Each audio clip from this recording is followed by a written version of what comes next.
الله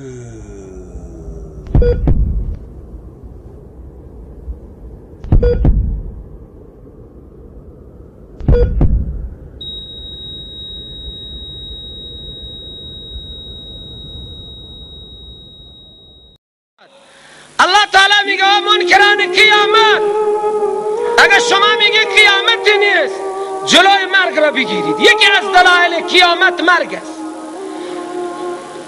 مرگ وقتی میخواهد بیاید شما جلوی مرگ را بگیرید. الله تعالی میگه هیچ قدرتی نیست. من وقتی هر کس را میخواهم بکشم و انتم حینئذ تنظرون، شما دیگه نشستید و دست را بالای دست میزنید. جز نگاه کردن حضرت دکتر صاحب، حضرت مفتی صاحب، حضرت مولانا صاحب، حضرت بادشاه صاحب، حضرت صاحب مال دارد جان میدهد و هیچ قدرتی نیست که جلوی مرگ را بگیرد. یکی از دلایل قیامت مرگ است. الله تعالی میگه ان کنتم غیر مدینین ترجعونها. خب بعد از مرگ چی؟ الله تعالی میگه هر انسانی که به مرگ حاضر میشود اینا میگه محتضر، از سه حالت خالی نیست. فاما ان کان من المقربین،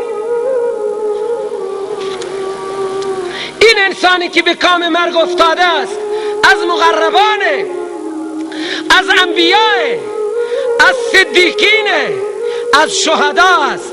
با او چه معامله میشه؟ فراح و ریحان و جنت نعیم.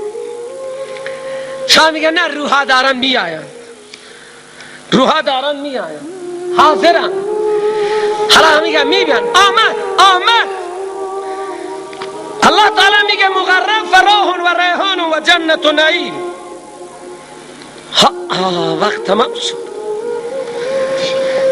فراح و ریحان 10 دقیقه واعظ قبلی وقت من گرفته، منم باید بگیرم.